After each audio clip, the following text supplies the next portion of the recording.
Hello, അസ്സാം വലൈക്കും guys. ഞാൻ ദേ കുറച്ച് കാന്താരി മുളക് പറിക്കാൻ വേണ്ടിയിട്ട് ഇറങ്ങിയതാണ്.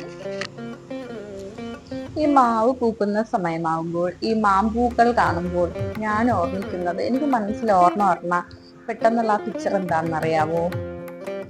ഗ്രാമീണ ജീവിതത്തിന്റെ നന്മ വഴികളിലൂടെ ജീവിത യാഥാർത്ഥ്യങ്ങളെ ചിത്രീകരിച്ച പ്രശസ്തനായ ഒരു എഴുത്തുകാരനുണ്ട്. കവി അതൊന്ന് മനസ്സിലായോ? അത് തന്നെ വൈലോപ്പള്ളി ശ്രീധരമേനോന്റെ മാമ്പഴം എന്ന കവിതയാണ് എനിക്കിവിടെ ഓർമ്മ വന്നത്.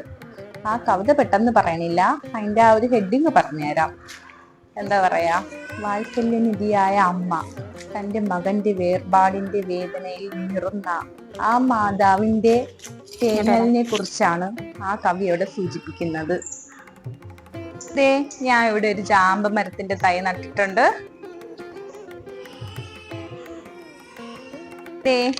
ഞാന് ഇവിടെ കാന്താരി മുളക് പറിക്കുകയാണ്. ഇതിൽ ആദ്യം കുറച്ച് പഴുത്ത് നിന്ന് അത് ഞാൻ കിളികൾ കഴിച്ചോട്ടെ എന്ന് കരുതി മനഃപൂർവ്വം നിർത്തിയിരുന്നതാണ്. ഇന്ന് നാരങ്ങ കറി വെക്കാൻ വേണ്ടിയിട്ട് കാന്താരി വേണമായിരുന്നു. അങ്ങനെ ഞാൻ ഇറങ്ങി വന്ന് അതിൽ നിന്ന് 2-3 പിച്ചി കൊണ്ടുപോകുന്നുണ്ട്. പണ്ട് കാലങ്ങളിലൊക്കെ ഈ കിളികൾ ഇതേപോലെയുള്ള മുളക് അങ്ങനെ പല കായ്കനികള് കഴിച്ചിട്ട് അവരുടെ വിസർജ്യത്തിലൂടെ അത് ഈ മണ്ണിൽ മുളച്ചു വരും. അങ്ങനെയാണ് ഈ കള പൊടിക്കുന്നത് പോലെ താനെ പൊടിച്ച് ഓരോ പറമ്പുകളിൽ ഓരോ ചെടികൾ താനെ പൊടിച്ചു വരുന്നത്. പക്ഷെ ഇന്ന് അത് നമുക്ക് അങ്ങനെ കാണാനില്ല. കാരണം എന്താണെന്നറിയോ? ഇന്ന് ഫുള്ള് സിമന്റ് ആണ്, ഇന്റർലോക്ക് ആണ്. അങ്ങനെ വരുമ്പോഴത്തേക്കും ഇതൊക്കെ ഞങ്ങൾക്കിപ്പം നേഴ്സറികളിൽ നിന്ന് എന്താ പറയാ പൈസ കൊടുത്ത് വാങ്ങിക്കേണ്ട ഒരു സിറ്റുവേഷൻ ആണ് ഇന്നത്തെ തലമുറയിൽ കണ്ടുവരുന്നത്. പണ്ടൊക്കെ ഇത് താനെ പൊടിക്കുമായിരുന്നു. എന്റെ സിൽവ അവിടെ ചെന്നിരിക്കുന്നുണ്ട്. അവനെ വിളിച്ചിട്ട് ഞാൻ കയറിപ്പോയി. അരിയൻ പലവ റെഡി ആയിട്ടുണ്ട്. ഞാൻ നാരങ്ങ കഷ്ണങ്ങളെ ചക്രങ്ങളായിട്ട് മുറിച്ചെടുത്തിട്ടുണ്ട്. ഇനി അതിന്റെ സീഡെല്ലാം ഞാൻ ഇതേപോലെ എടുത്ത് മാറ്റുന്നുണ്ട്. എന്നിട്ട് ഈ ചക്ര കഷ്ണങ്ങളെ, എന്തൊരു സൗന്ദര്യാണല്ലേ അവർക്ക്! മാഷാ അല്ലാ, എന്തോ ഭംഗിയാ! സുന്ദര കുട്ടപ്പന്മാര് തന്നെ. കണ്ടോ? ഇങ്ങനെ അരിയുമ്പോഴത്തേക്ക് അതിന്റെ തോല് എത്ര കട്ടി താത്തരിയണം അങ്ങനെയൊന്നും നോക്കണ്ട. ജസ്റ്റ് ചക്ര കഷ്ണങ്ങളായിട്ട് അരിഞ്ഞ് ഇതിന്റെ അരി ഇങ്ങനെ ആകുമ്പോഴത്തേക്ക് കുരുവിളക്കാനും നല്ല എളുപ്പാ. ഈ ചക്ര കഷ്ണങ്ങളെ 2ആയിട്ട് അരിഞ്ഞ് 3ആയിട്ട് വെട്ടി 4ആയിട്ട് വെട്ടി അതിന്റെ മാംസള ഭാഗം മാത്രം എടുത്ത് തോല് മാറ്റി അതിനെ കഷ്ണങ്ങളായി ഞാൻ വെട്ടി അരിയുന്നുണ്ട്. ഈ വെട്ടി അരിഞ്ഞ കഷ്ണങ്ങളെ ഒരു സൈഡിലോട്ട് നീക്കി വെച്ചിട്ടുണ്ട്.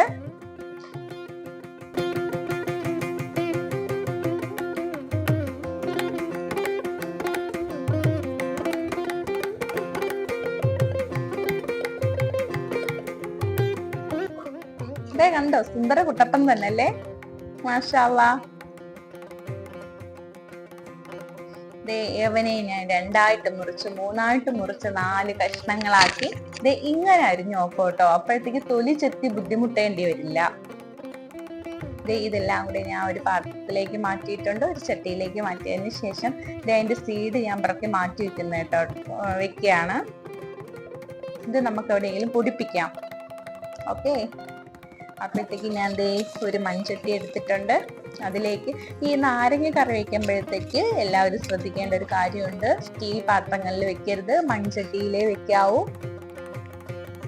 എന്നിട്ട് ഞാൻ സിൽവയും കൂടി പോയി പറിച്ചിട്ട് വന്ന കാന്താരി മുളക് ഞാൻ അവിടെ കഴുകിയെടുക്കുന്നുണ്ട്. കഴുകിയെടുത്ത് അതിന്റെ ഇല മാറ്റിയതിന് ശേഷം അതേപോലെ ഞാൻ നാരങ്ങയും ഉപ്പ് ഇട്ട് വെച്ചിരുന്ന കലത്തിലേക്ക് ഇട്ടെടുത്ത് ഗ്യാസ് അടുപ്പ് കത്തിച്ചു. ഇനി ഇതിലേക്ക് കുറച്ച് വെള്ളം കൂടി ഇട്ടിട്ടെടുക്കാം. ഗ്യാസ് അടുപ്പിലിരിക്കുന്ന ആ നാരങ്ങയിലേക്ക് ഞാൻ 1 കപ്പ് വെള്ളം കൂടി ഒഴിച്ചു കൊടുക്കുന്നുണ്ട്.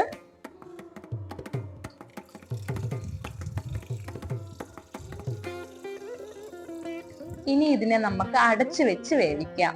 ഇത് നല്ല വെന്ത് വരുമ്പോഴത്തേക്കും ഇതെല്ലാം ഒന്ന് കലക്കി വെച്ചെടുത്തിട്ടുണ്ട്.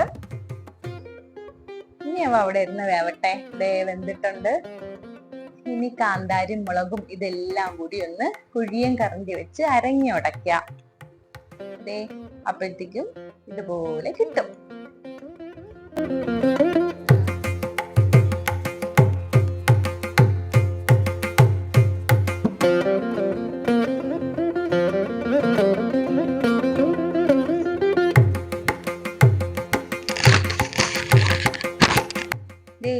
കുറച്ച് മുളക് പൊടി ഇട്ട് കൊടുക്കുന്നുണ്ട്, മല്ലിപ്പൊടി ചേർത്ത് കൊടുക്കുന്നുണ്ട് ആവശ്യത്തിന്.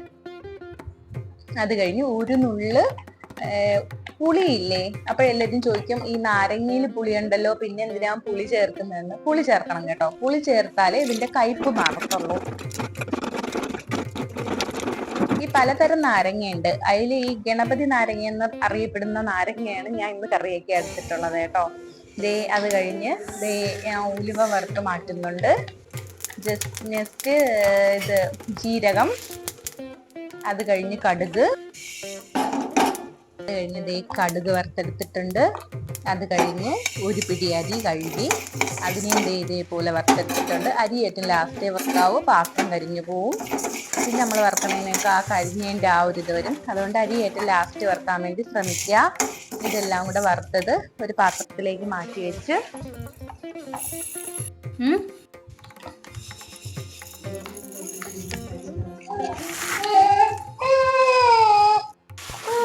ഇതിനെ മിക്സിയിൽ ജാറിലാക്കി പൊടിച്ചെടുത്ത് നമ്മള് മുളക് പൊടി, മല്ലിപ്പൊടി, കാന്താരി മുളക്, ഉപ്പ്, നാരങ്ങ ഇതെല്ലാം കൂടി ഇട്ട് വേവിച്ച് അരഞ്ഞുടച്ച് വെച്ചിരിക്കുന്ന ഇതിലേക്ക് ഇട്ട് കൊടുക്കാം. എന്നിട്ട് ആവശ്യത്തിന് വെള്ളം, നമുക്ക് ഒരുപാട് വെള്ളം വേണം, അങ്ങനെയാണെന്നുണ്ടെങ്കിൽ ഒരുപാട് വെള്ളം ഒഴിക്കാം. നമുക്ക് ഇത്തിരി ഒരു തിക്കായിട്ട് മതിയെങ്കിൽ അങ്ങനെ, ഇതിന്റെ പുളി അനുസരിച്ച് ഇരിക്കും കേട്ടോ. അങ്ങനെ ഞാൻ ഈ പരുവത്തിലാക്കി എടുത്തിട്ടുണ്ട്.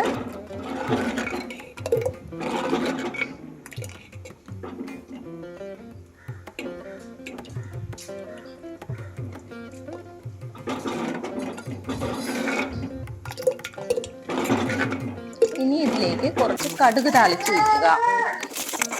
വെളിച്ചെണ്ണ വെച്ച് കടുക് പൊട്ടിച്ച് അതിലേക്ക് കുറച്ച് ചെറിയ ഉള്ളി അരിഞ്ഞത് ഇട്ട് കൊടുത്ത് 2 കരിയേപ്പിലയും കൂടി ഇട്ട് 2 തണ്ട് കരിയേപ്പിലയും കൂടി ഇട്ട് കുറച്ച് നാരങ്ങ കറിയോരി ഈ ഇരുമ്പിച്ചട്ടിയിലേക്ക് വീഴ്ത്തി അതെല്ലാം കൂടെ മിക്സ് ചെയ്ത് കലക്കിയെടുത്ത് ഈ മംഗലത്തിലേക്ക് ബാക്കി നാരങ്ങ കറിയിലേക്ക് വീട്ടുക.